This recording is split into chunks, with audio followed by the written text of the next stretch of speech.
applicable to those of the non-distaff persuasion.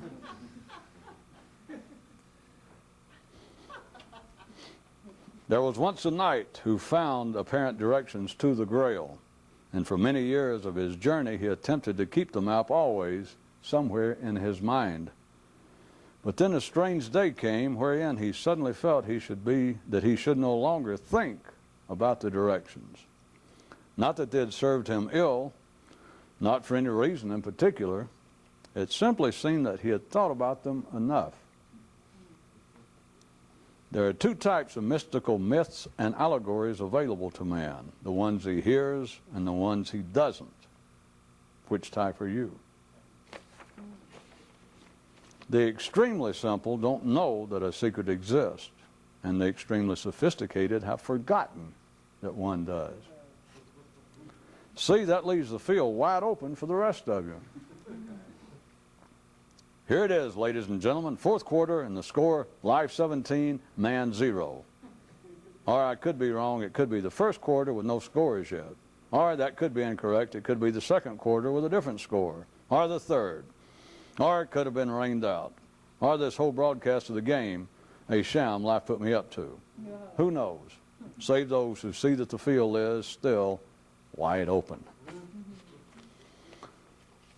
While searching for the supreme singularity of man, one fellow came to the simple conclusion that it lay in the fact that man, same as every other creature, not only lives his life, but simultaneously is engaged in thinking about his living of life. At first he considered this far too obvious and simplistic to be of value, but after further reflection realized how distant this fact is positioned from men's minute-to-minute awareness. There was once a chap who seriously worried over the question of whether or not all of the really good ideas had already been thought of. Relative thereto, if you can see it, is yet another cause for joy amongst the few over the fact that the mystical express never, ever reaches a final station and destination. You can't die till you quit breathing. Awareness. When it came to his, one man lived sort of hit or miss. Oh, he was as conscious as most people, but still, it was kind of hit or miss. One man spent his life in search of a certain wondrous mythical fruit without ever noticing that was already in his mouth, but hidden behind all of the everyday food he every day chewed. There was once a boy who read all of the mystical stories he could find and came to the conclusion that they were all the same tale. Some conclusion, huh? Just as man would have never progressed materialistically without a division of labor, it's not called for to immediately accept the same as being proper regarding his intellectual activities. Long ago, upon being expelled from the garden, Adam ran upon a mirror and for the first time realized and cried out, well, hey, there was no use in going this far with it.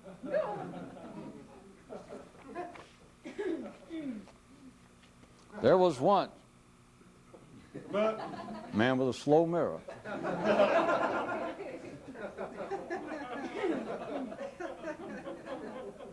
There was once a two-headed monster, with one head being in charge of its action and the other head in charge of its planning for action. Now, it being a crude monster and all, things weren't actually as they seemed, for it could lose its second head and still get by. So much so that the head could never even think about, that head could never even think about the possibility. Once upon a time, a lad asked his father, if you don't think about something, is that the same as it not existing? Chuckle, chuckle, chuckled his pater. Only if you're human, my boy, only if you're human. There was once a land ruled by two kings, and while they both indeed existed, one of them, compared to the other, didn't. Funny, huh? Chuckle, chuckle. Definition, sarcasm, a display frequently engaged in by the ordinary when the irony they expected fails to appear. One man who lived outside the city used to be concerned over his car getting stuck in the ruts he'd worn in the unpaved road to his house. That is, until he began to feel and be concerned over his internal ones.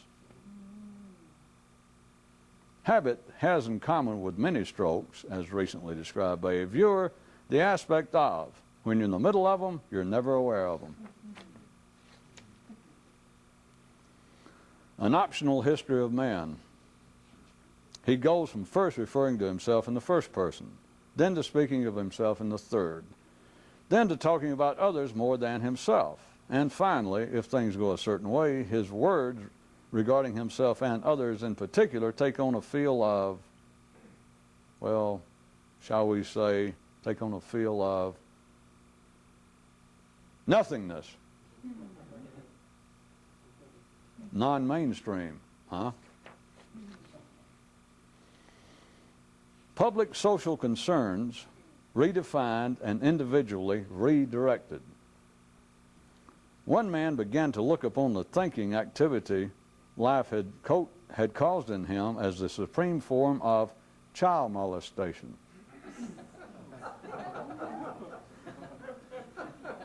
Off the books, question of the day. Why do all comedians, as they age, start to get serious?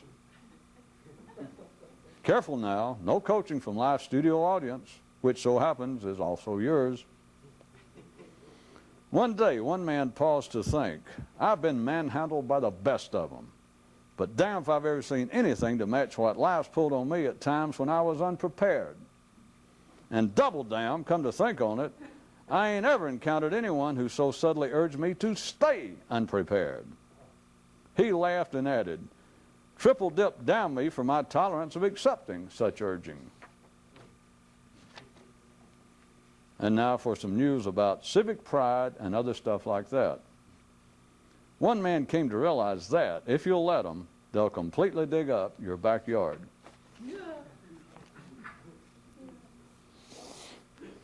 According to one legend, as soon as Adam got on the trail of the secret, life stepped in and told him that there is no secret.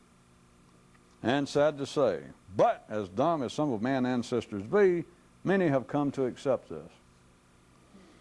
History in one land tells of a time wherein a certain powerful genie had a certain powerful treasure that it wished to keep from man. But it was so large, obvious, and right out there in plain view that at first the spirit didn't know what to do. But, Eureka Mama, it finally realized that all it had to do was to keep the treasure hidden was to cause men to think about it. Yeah. Shrewd, huh? On one world existed two forms of mysticism, and one of them pointed to itself while the other pointed away.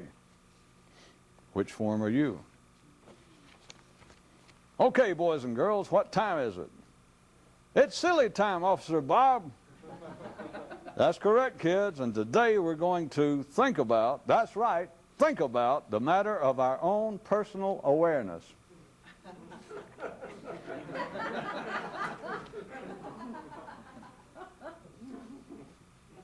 To help compensate for man's mental awareness not functioning at its maximum potential, life took from instinct habit and let man use it neurally. Hey, fair's fair, especially when it's the only game readily available. There's a certain sect who believe that if you've lived an upright life, just before you die, God will let you make one final grand hand gesture. Hey, let us out of here. After the alarm had gone off, as the man and his thinking lay in one another's arms, stealing a few more seconds before rising from the bed, the man asked himself, how comes it that men think of questions as being ammunition that they fire at the targets of ignorance when the questions themselves are never seriously shot at? And his mind stirred slightly and mumbled, were you talking to me? And just then the snooze setting ran out and the alarm sounded for the second time. Metaphorical musical definition. Words and music. the things emphasized by those with no rhythm? Was it necessary to label it as metaphorical? And Buddha's oldest boy sang, "I'll beat Daddy 8 to the bar." Some metaphor, huh? Ordinary minds cannot take a grand overview of life, but must rather dwell on small, specific items, or else run the risk of losing what little natural taste for life that they have now. Now, an ecological update. Once you've escaped the collective food chain, you can start your own individual one. One man proclaimed, "There is safety in cacophony." And someone said, "Don't you mean in numbers?" "Same thing," he replied. There was once a mystical author who sometimes didn't know whether to be concerned over becoming himself more conscious or over writing about it for others. I don't know, but maybe it's silly time again. To the alert warrior, the cost of doing business is always on the rise, thank God. One man ran a continual internal voiceover to his life. He says that some other day he may accept questions regarding the possible benefits of this endeavor. Of all the public forms of the mystical express, on all of the public forms of the mystical express, you're given things to read and think about. Is it any wonder that the public forms are the popular forms? How things unconnected can get connected thanks to man's mind. Today, a man walked into a local bank and shot his estranged wife as she waited in line for a teller, then turned the gun on the bank's president and shot him also. It was later learned that the two deaths were unrelated. The man said that he simply didn't like bank presidents. For those of you wanting the most bang for your buck, the headline of this story can be inverted so as to uncover an additional layer of pertinence regarding man's mental transactions. Most people seem to find self-revelation their best evidence that they have a self. During the evening shift, acting in his official capacity, one man pulled over a suspicious vehicle, only to discover that the driver was, well, I'll bet by now you can guess who it was. An insider's entrepreneurial tip: never go into business with yourself if you're all you've got. In fact, one religious cult's concept of heaven is a place where a citizen's arrest is not possible. No. Judicially self-serving, say what? After several days post-Eden, when Eve finally caught up with Adam, the first thing he did when he saw her was to yell, "The secret is out," which damn near frightened her to death. She was subsequently able to make him promise to keep this to himself from now on. From then on. What are we to say and conclude regarding man's mental reality, man's mental recall? That it is supremely flawed and unreliable, or that it can be safely taken at face value? If words were to be trusted, men would need no myths. But further on, if myths were not so trusted, men might get a direct glimpse of just what is going on around here since he left his old homeland. Some enjoy still saying that you can't win for losing. And does it require strenuous intellectual exertion to surmise from which of the two groups of winners and losers such voices arise? And with which group do you feel most aligned? The head of a certain mystical school one day looked out upon all who had settled there and mused on the fact that he never asked them how they were doing, but then further reflected that their continued presence fully answered all such questions.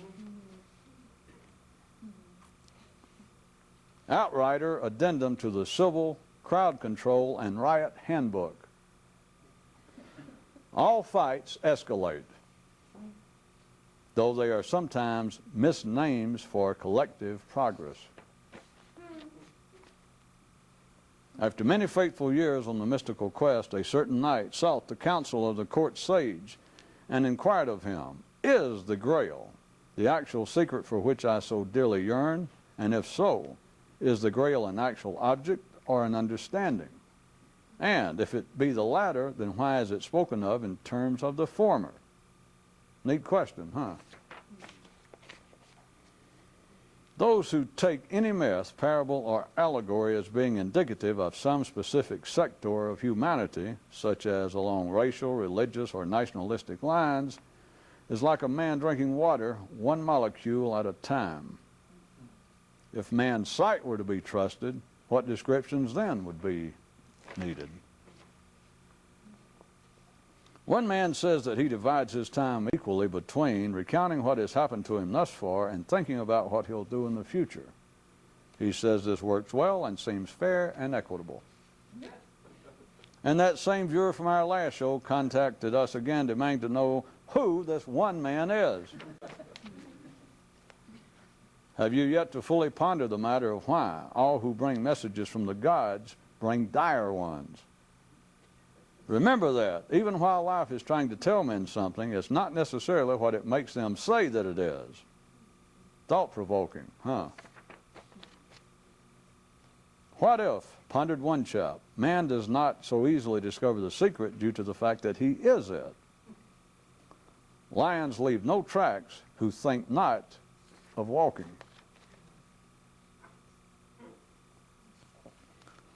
One man dreaded walking into his kitchen in the middle of the night, since so many of the implements he kept on the counter resembled roaches in the dark. This was also why he hated going to sleep at night in regard to his thinking. In an alternative reality, the two-headed creatures are given a choice when they're born. The head to be in charge of thinking about the creature's life can either be the one based on thinking, or else the head in charge of living the creature's life can be in charge of the thinking about it. No. Jazz version of the above. In a contrastive traffic, cars are apparently under the control of the drivers as per their awareness of being in control, or else the autos are under the control of themselves, of which they have no apparent awareness. Cool, huh? So ruminated one chap one day. While everything in man's mental life, no matter how pleasurable, seems to have an alternative downside, what is the possible one regarding getting involved in the mystical quest? Other than, of course, getting involved. On one world, nothing ever apparently negative was ever said about the quest. And can you believe it?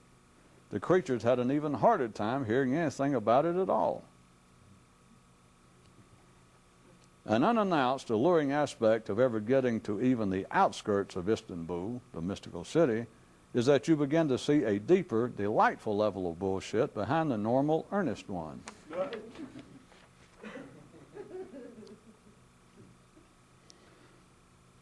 Being dead is perhaps the only thing men ever experience that they don't eventually complain about.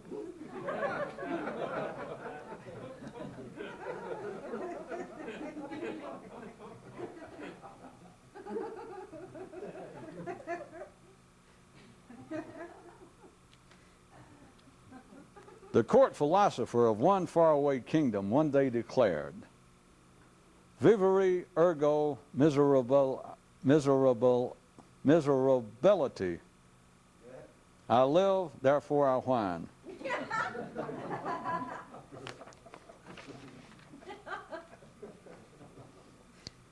In life's own big thesaurus, one of the leading synonyms for athematic is conclusive. In the earlier days of man's mystical existence, knights were physically armed and outfitted and sent on literal journeys. But nowadays, such would-be warriors are much too sophisticated to be so easily placated, if not misled. Hey, true's true, huh?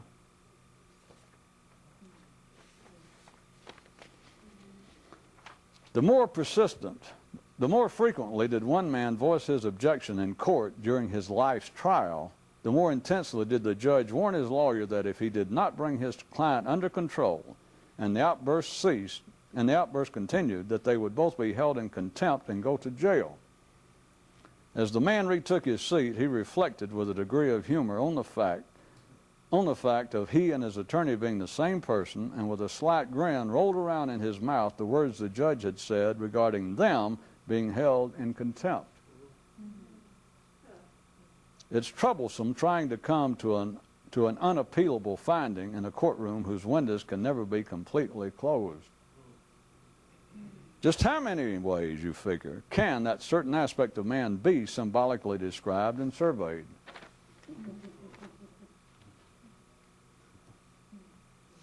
The life of man, as perceived existing in a reality of finite dimensions, is fraught with, shall we say, an apparently endless supply of fraughts. After being told for years that he was too smart for his own good, one man began to believe that he might be too smart for life's good, to which the big guy mutteringly responded, "Don't flatter yourself, bub." One man thought he had a fatal disease, but thankfully it turned out just to be him. When it came to the management of his routine thinking processes, one man adopted a variation of the submariner's code. Run silent, run extremely silent, you rowdy bastards.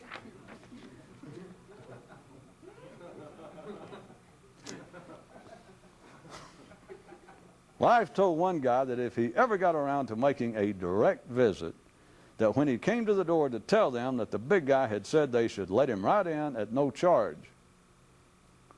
Reflecting on it later, the man wondered if life was just having a little fun at his expense. A continuation of the if game. If consciousness was the secret, then what's keeping men from it?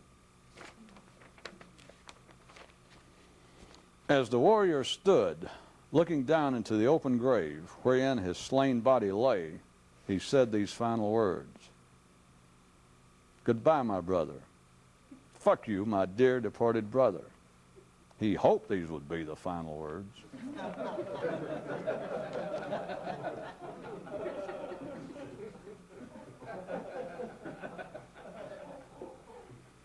There was once a man who was born with a pet, which for many years he nourished and cherished. But as close as they seemed to be, a day unexpectedly arrived wherein the man began to lose much of the affection he had previously felt. It is at least the job of the simple to populate the planet physically. For those a bit more complex, their legacy is otherwise. As the king sat, looking down into his open loins, wherein his genetics lay slain, he thought these parting words. "Better you than me, you dear old darlings." The warrior's ultimate elegy to man. Weep not for the dead, nor for the living crippled by birth. The warrior's ultimate eulogy to man, weep not for the dead, nor for the living crippled by birth. Thank you. How to tell that you're either beginning to lose what you've obtained thus far, or else are on the verge of gaining something entirely new. The truth is starting to sound redundant.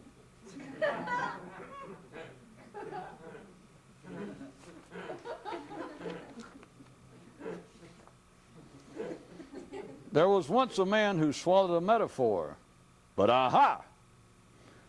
Not before he'd already had him for dinner.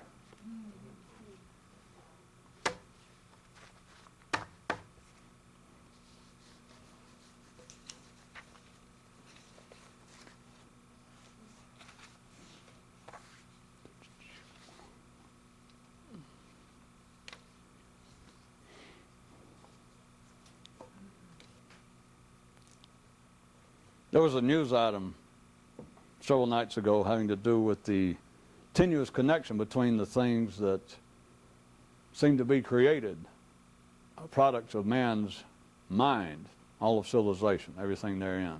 A kind of tenuous connection between all of these things that apparently are the products of man's mind, and then his subsequent attempt at analyzation thereof.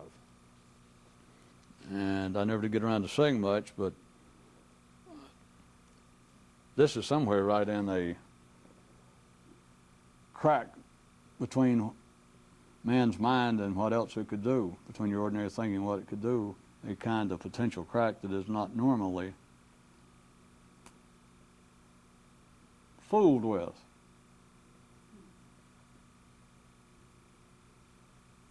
For one reason, it demands no attention or gets no attention is because this crack I'm talking about is an unseen, seamless connection that helps hold the intellectual, the mentally produced world, the civilized world, the non-instinctive, the non-primary to survival world. It is this unnoted seam, this nexus between what man produces and then his failure or his inability to come to any meaningful analyzation, explanation, even understanding thereof. When I say that there is a very tenuous connection between that which the mind produces and then any subsequent attempt to analyze it, I intend that in a full sense of the word analyze, that men cannot even explain it. I don't mean just to others, but they cannot explain it to themselves. The mind simply produces things. And I'm about to pull out an example or two that should be plain enough, except I have no doubt that some of you will chuckle as soon as I do it, but don't forget the definition of sarcasm. And some of you may chuckle, but then right after that you should realize on your own that the mind normally, not just you, but the man does not normally take into consideration that which I am pointing to. Well, won't you get on with it? Okay, boys and girls. This kind of tenuous connection between subjects that are products of the mind and then attempts for the mind to analyze, to deal with, to describe. In our day and time, perhaps a great example would be ad campaigns of a certain nature. Very common. How about ad campaigns for a new automobile? Let us say, to take in several of the senses, sorts of ads that you would see on television. Visual,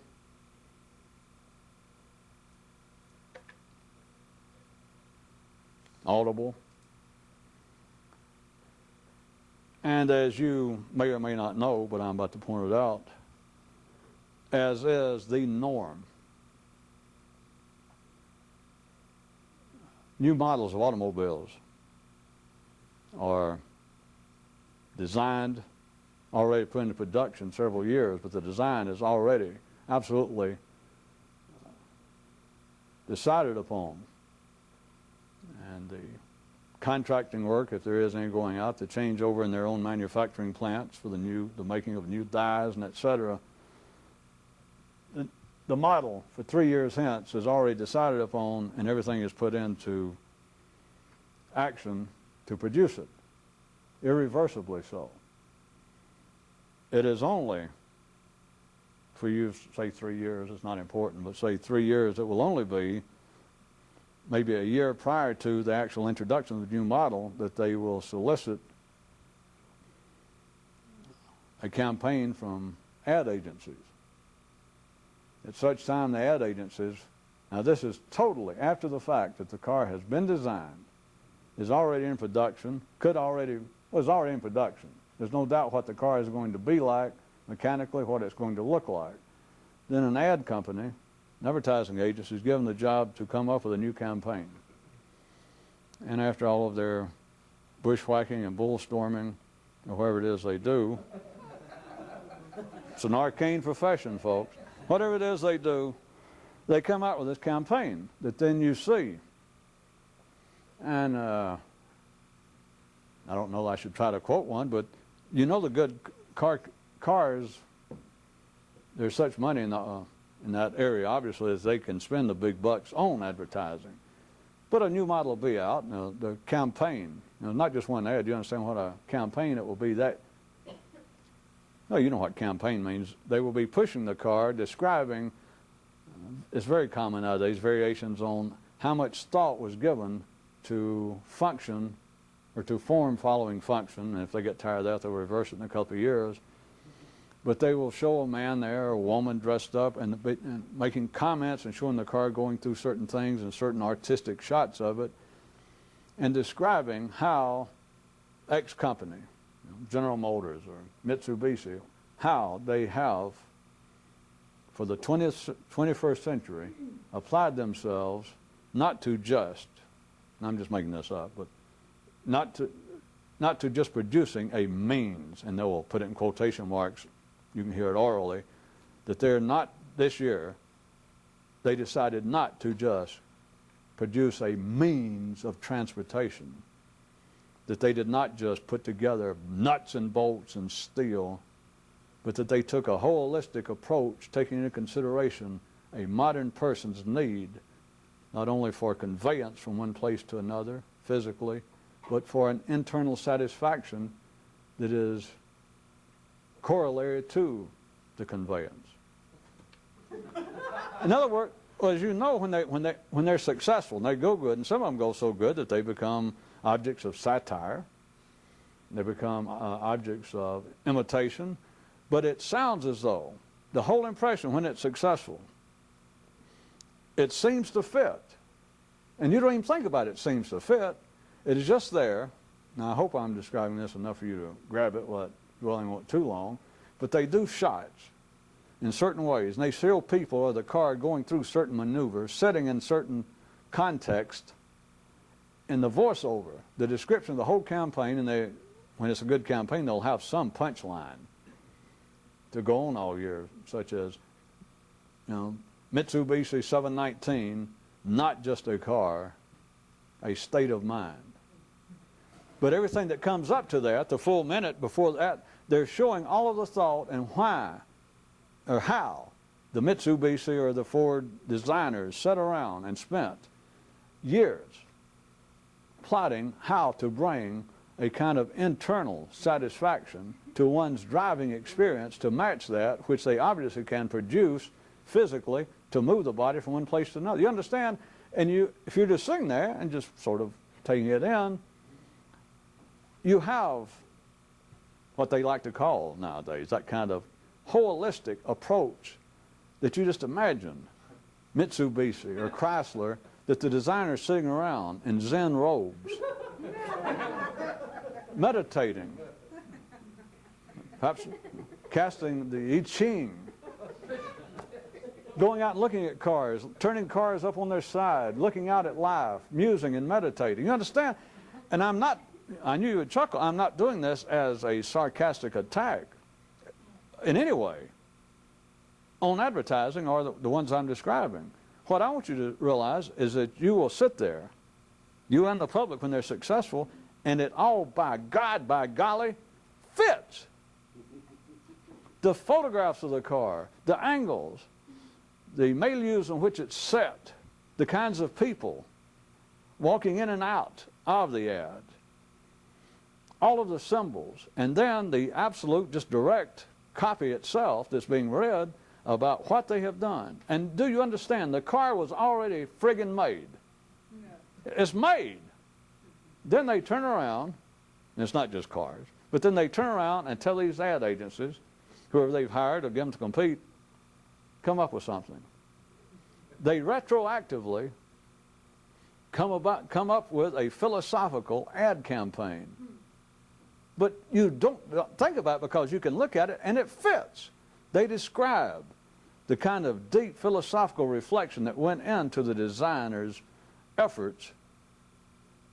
And they may even show flashes of little drawings, like supposedly showing a metamorphosis of how the car started, the 1997 model, and how it started several years ago.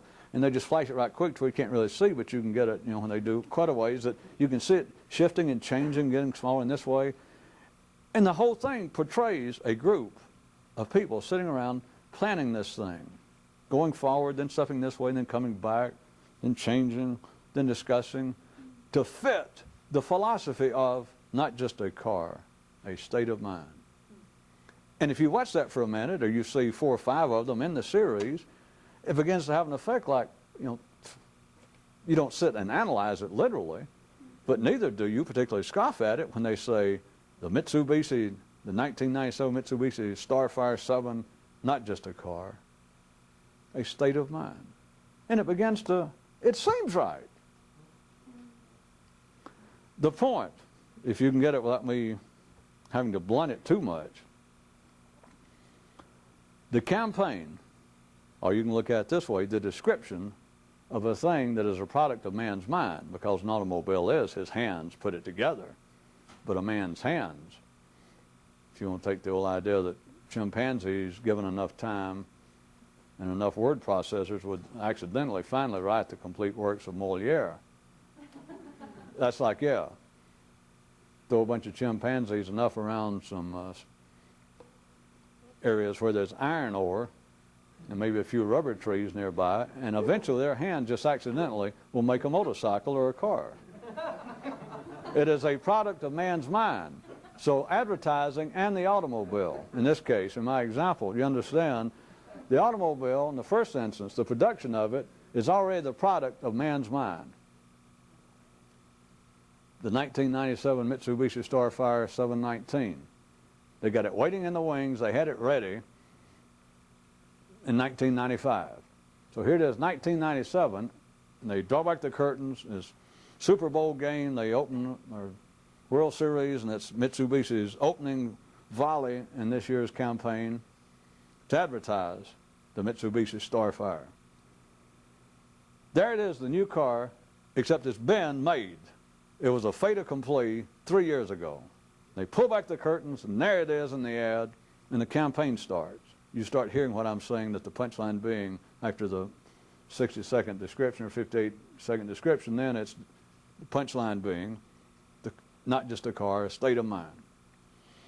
The advertising, what's being said, is like the analyzation that I started out, remember where this started, the tenuous connection, the unnoticed tenuous connection between the products of man's mind and then its subsequent attempt to analyze, explain, to even reflect upon what it's done. Tenuous connection, by God, means tenuous connection. So take that now as being exemplified by my little made-up story of this imaginary car and this imaginary ad campaign.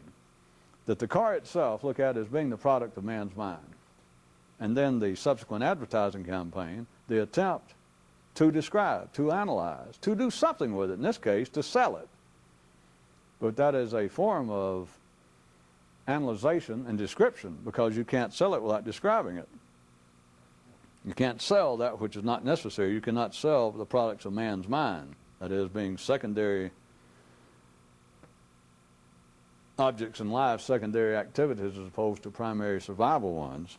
They cannot be sold without talking about them. Food you can just hold out, and people will buy it. All they got to do is get hungry. You don't have to say a word. Just hold out a kumquat. Just stand there and hold it. That's your advertising campaign with a group of people. It may take 4 or 5 hours, or maybe they're all, maybe none of them have a particular taste for kumquats, but if that's all there is, wait them out.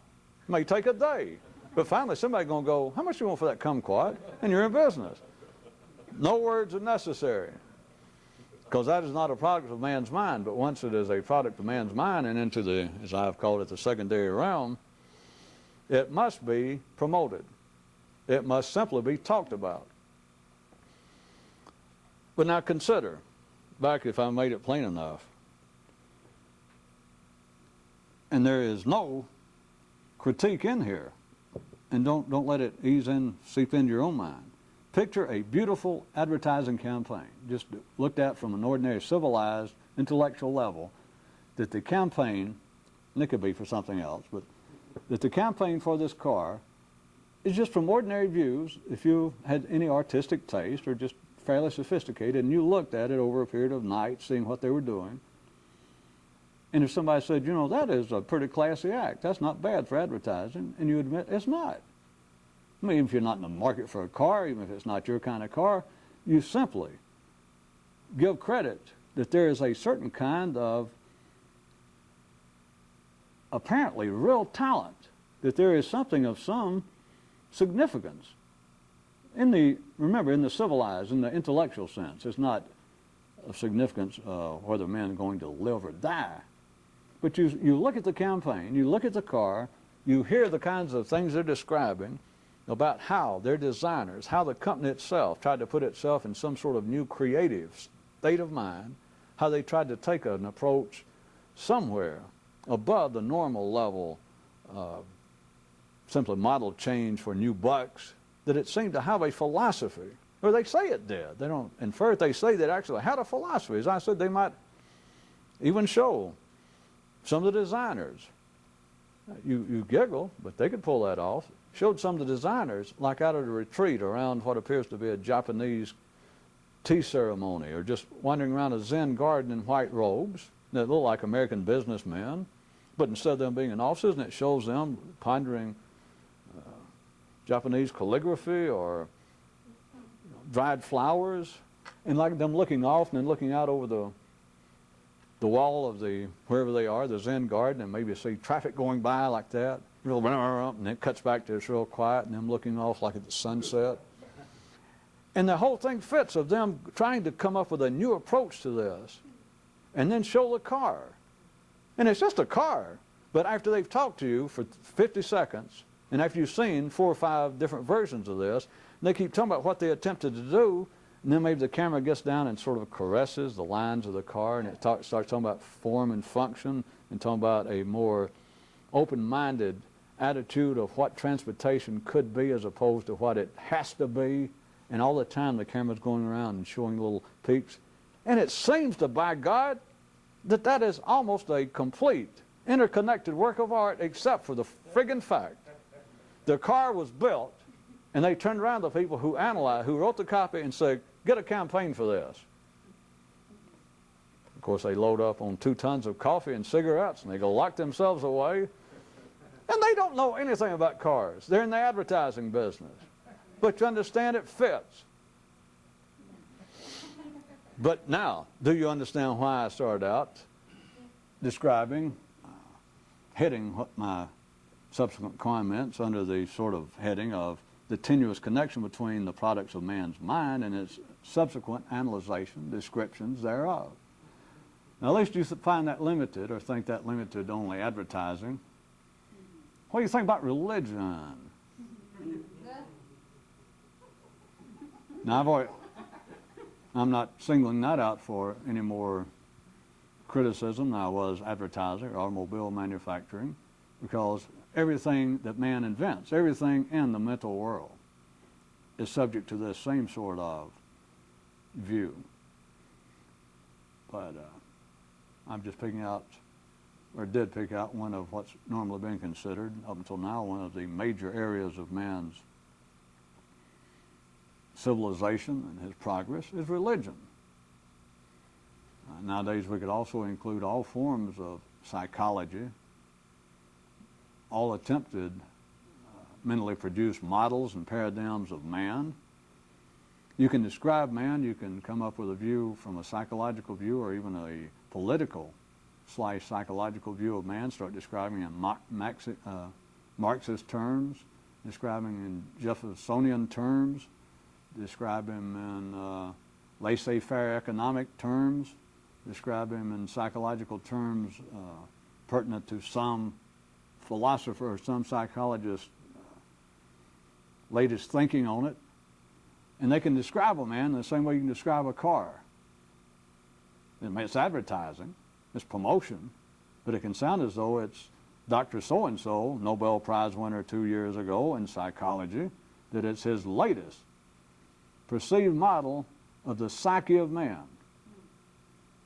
And if you sit there and listen to the campaign for a few minutes, advertising works better because they normally are in and out of your head in 50 seconds, whereas this guy's book may be 600 pages, but if he's going to be as successful as this campaign, somebody's going to be able to condense it down to a few short, as they call them, sound bites, and you get the man on TV and him be able to throw out one or two quick lines, catchphrases, and people think, I like it. I like it. He will become popular.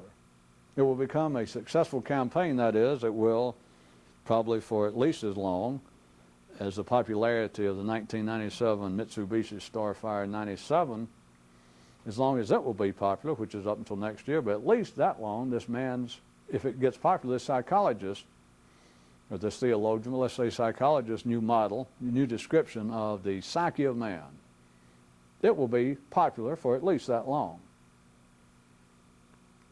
But you overlook the obvious if you do not see that they are one and the same thing.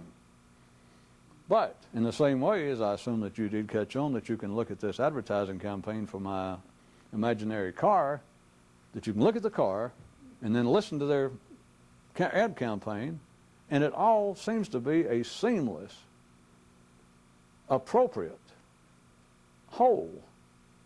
It just all by God fits. I mean, I can use more words, but that's it. It all fits. Then you listen to this psychologist's latest, the latest popular description of man's psyche. What makes man tick? What is the nature of man?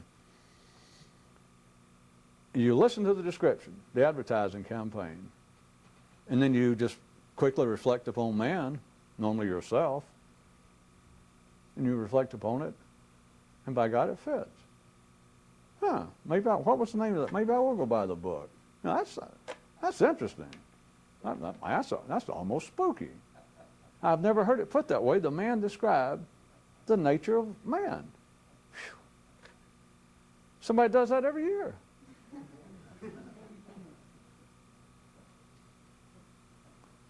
And you could say, no.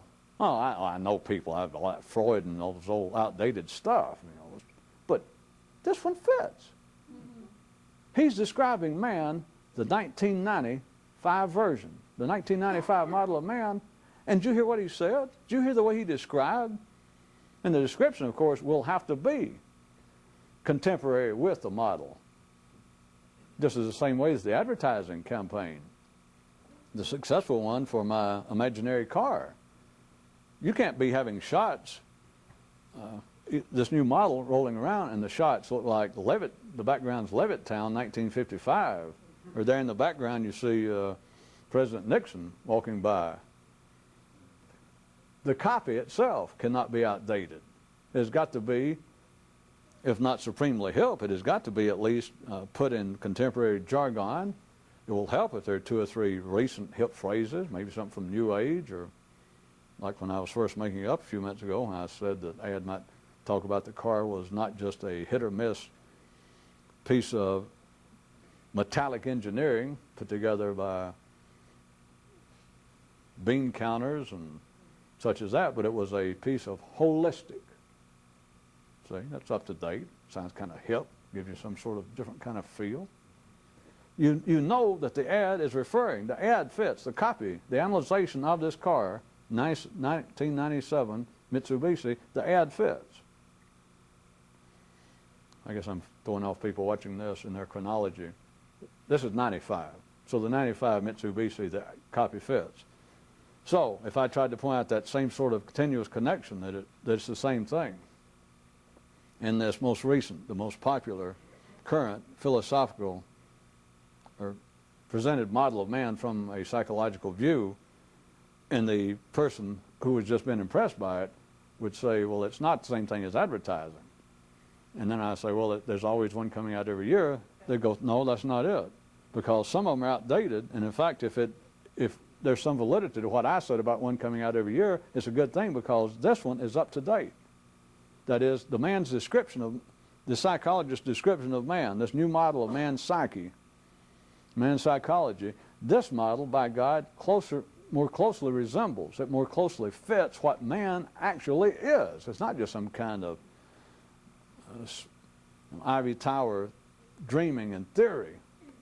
This psychologist, this author has obviously gotten out there and dealt with man. I mean, he's been out there in the trenches somewhere, probably doing counseling work, studying man, Probably lots of good statistics and lab observation of rats. But he's been actually out there studying. And the way you can tell is the descriptions. Read ad campaign. Fits the model. You hear this thing about a holistic approach, the new holistic approach to car design, and how now this car represents, and the camera goes, zoo. A car that is not just a car, but a state of mind. It all fits. The description is not just hot air baloney. I mean, at first it sounded a bit pretentious, maybe, think ye. But the more you look at the car, the more you're exposed to these ads, the different shots, and it begins to work on you. That, well, that's true. It's not just some kind of advertising puffery. What they're saying, I mean, I look at it. I hadn't even seen one in person. But now you have the feel that I can tell. This is an unusual campaign. This is just one of those tricks. One of those fortuitous meetings of advertising, of the ability of advertisers to actually describe an automobile of an out-of-the-ordinary nature. Whew. I mean, it's a real coming together of extraordinary, probably very infrequently coming together of certain little key pieces. And the advertising, the description, the advertising of the car, and the car itself, it just all fits. What else can it do? Yeah, but you said it was a tenuous connection. Yes, but what else can it do? An irrepressible fit is the same thing as a tenuous connection. It means nothing. How are you going to have anything other than a perfect fit within a closed system? Or looked at another way. Once you realize that, then you realize that all of these connections are tenuous. That is to say, the only reason they fit is they got no choice. So how can you say, well, this is a real connection between the description? I mean, I know a lot of advertising is just, completely out of left field, people say. That they'll say,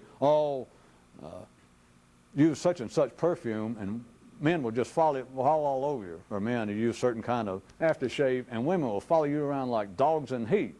And you go, I know that's not true. And if you tried to take that literally, you would have a very low opinion of advertising, or else have a low opinion of their opinion of us. But it's just, it has no connection. They just say it. Or they show kids eating cereal, a certain brand of cereal, and then they show through trick photography, time lapse, they show that the kid, while he's standing there eating the cereal, right before your eyes is growing. The inference being that you eat this kind of, stuff that they put in a box, and it will turn into this. Or they show, you understand. Everybody's familiar that advertising, oftentimes has, maybe we say, a tenuous connection between what's being said and the reality of the product or service. True. But how about those times, say someone, like that car, that the advertising, the analyzation, the speaking of the product, in some just extraordinary, some beautiful, some significant way fits the product. How the hell can it not fit?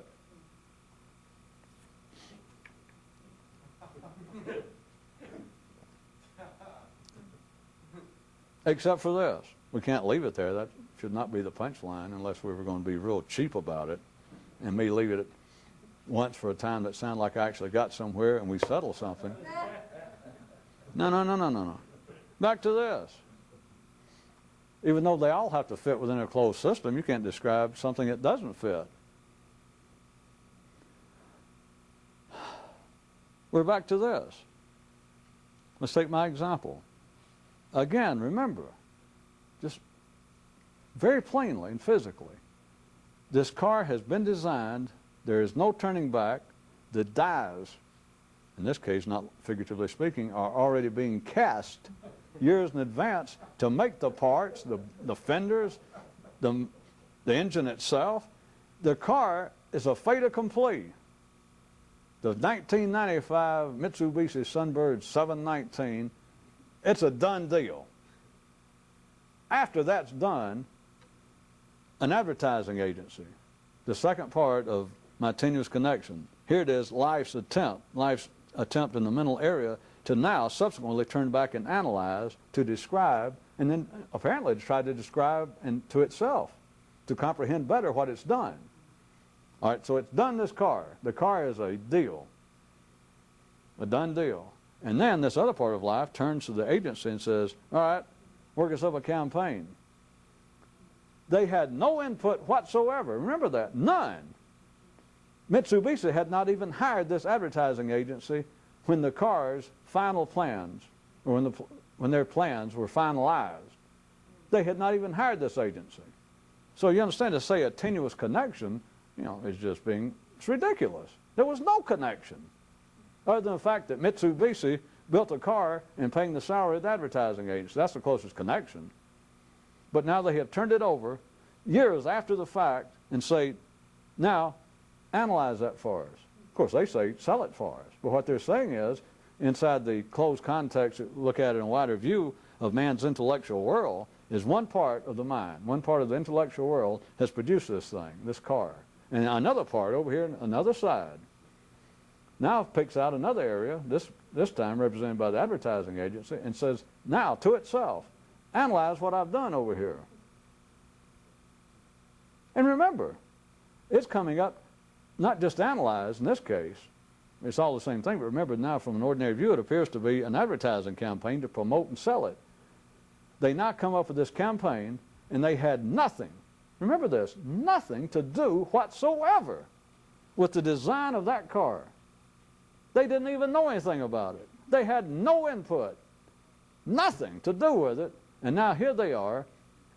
They have worked out this campaign that once you hear it, if it's successful, they're not all successful, but which of course you never hear of. That's why you only got 3 or 4 religions. A bunch of them, they campaign, that and political party. But the advertising, this one area of man's mind, had nothing to do with its production, nothing to do with its design, and now, if it's successful, apparently is explaining and analyzing it in a most agreeable, a most significant manner. It is both just staggering from one view to realize that this happens all the time, that the promotion, the analyzation, the explanation of a product of man's mind that seems to fit by God when it works has no relationship. To call it tenuous was being big about it. Has no connection whatsoever, and yet it fits. That tied with the fact that everything within a closed system has to fit. If it lives, it fits. Which brings us, if you want any punchline, we used an item a few nights ago that said in the mental world, in man's mental world, everything is a matter of after the fact. And then take all of that as usual. And right here, this everything that the mind tries to analyze that's going on in life is after the fact. It is analyzing to the point oftentimes that it believes, that it accepts it. Well, it has to at the ordinary level, like, well, by God, what I understand about that is true. It has the same relationship as the advertising agency had with this successful campaign. That is, it believes it. Of promoting and selling this car when they had absolutely nothing to do, no input. They had nothing to do with its design and production. And yet they seem this. If Mitsubishi has a big year, they will bring up the advertising agency and they'll give them awards of some kind. If the agency wins the Clio Awards for advertising for that year, they will mention something about Mitsubishi, about thank God we had such a product to work with. We would have never gotten this far. And they're all shaking hands and sleeping with one another and hugging. And they had no connection. And you do it to yourself, congratulating yourself like, well, some things I understand in life like this. Hey, don't screw around me. I understand that this is true. Right.